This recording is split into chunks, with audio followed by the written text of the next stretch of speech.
Okay, we are going to look at exercise 1 on page 120. And so this is the first example where we are going to use Green's theorem. So we have a vector field, f is given right here as minus 3x squared e to the yi plus sine of y squared j. And they are telling us to use Green's theorem to evaluate the line integral where c is a boundary of the square whose vertices is given by 1, 1, 1, minus 1, minus 1, 1, and minus 1, minus 1, oriented counterclockwise. All right, so they tell us to use Green's theorem, but before we use Green's theorem, we really need to check that the conditions are satisfied, that we are allowed to use Green's theorem. And so there were two things that we needed to check. So we needed to check on the partial derivatives of f at first. So we have, in this case, with our vector field, we have f1, so the I component is minus 3x squared e to the y, and f2 of xy, the j component, is sine of y squared. Those look like nice enough functions, and let's take partial derivatives, and we can do that. So the partial derivatives exist, and in Green's theorem we need partial f1 partial y and partial f2 partial x. So let's start partial f2 partial x. So we are taking the derivative of sine of y squared with respect to x. Okay, so partial x of sine of y squared.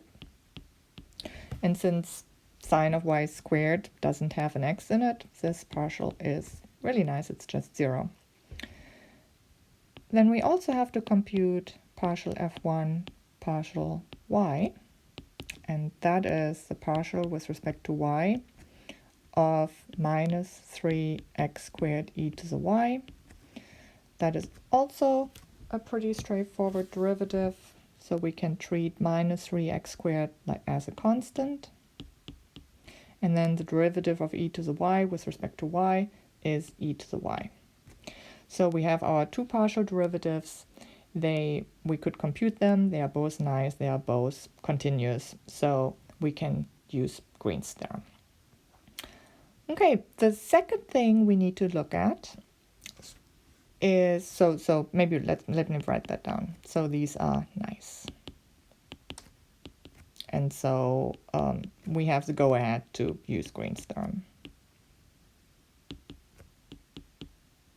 At least as far as the vector field is concerned. Now we also need to look at our curve. And so let's draw out what C looks like. So C is the boundary of the square whose vertices are given by 1, 1. So if this is my x-axis, this is my y-axis, I have 1, 1 up here. I have 1, minus 1, that is down here. I have minus 1, 1, that is, say, up here. And then minus 1, that's down here. And so it's a square connecting those dots, those points.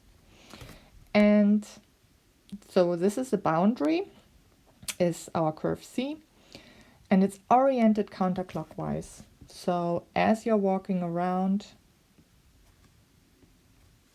I'm drawing in the arrows to indicate that it's counterclockwise.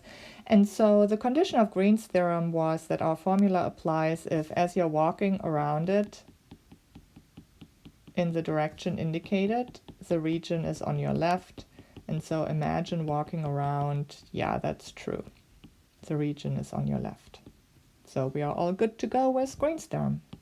Okay, now what does Green's theorem say? It says the integral of C, along C of f dr, so that line integral, is equal to the integral of the region R over the region R, partial f2 partial x minus partial f1 partial y dA.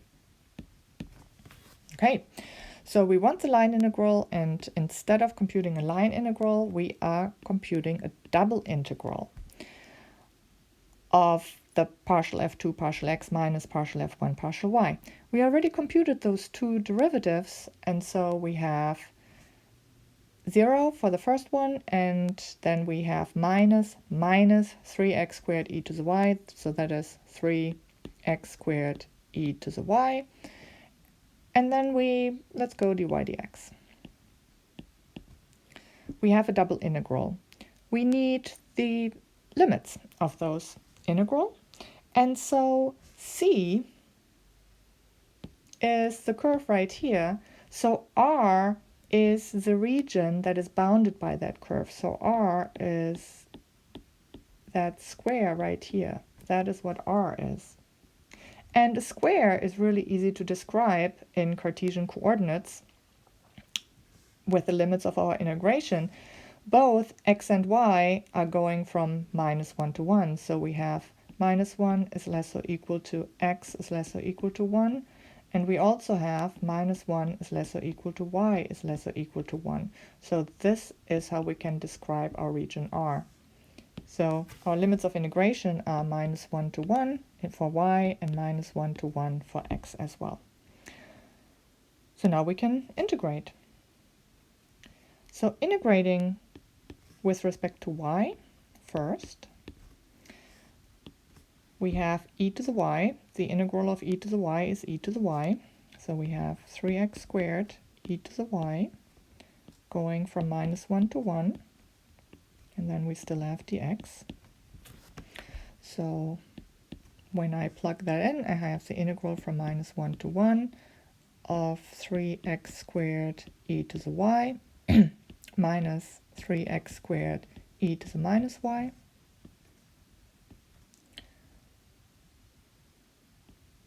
dx.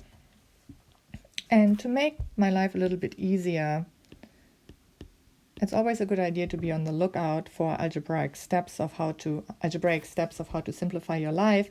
And you see that both terms have the 3x squared in there. So I'm going to pull that out. This is 3x squared. Oh, and I totally forgot to plug in my limits. So let me fix that.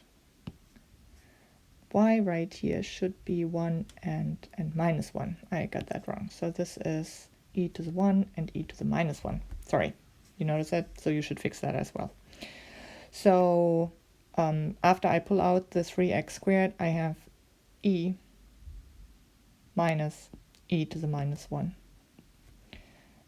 dx. And one more step, I can pull out the e minus e to the -1 outside of the integral, and then I'm left with the integral from -1 to 1 of 3x squared dx. Okay, well,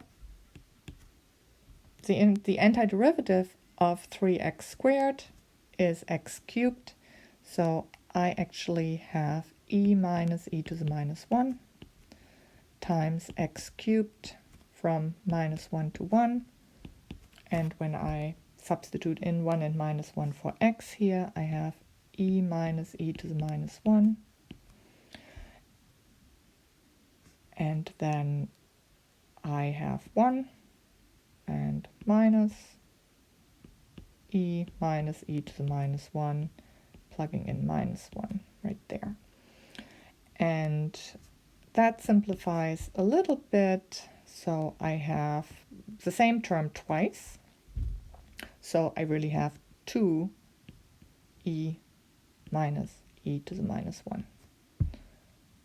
And that is the answer to our double integral. So it's also the answer to our line integral. So we have that our line integral is equal to 2 e minus e to the -1. And notice this double integral was pretty straightforward to compute. It had very nice limits. The antiderivatives weren't bad. If we had wanted to compute this line integral directly, we would have had to compute 4 separate line integrals, one for each of our 4 line segments. So Green's theorem made our life quite a bit easier by replacing 4 line integrals with one double integral that also had quite nice limits.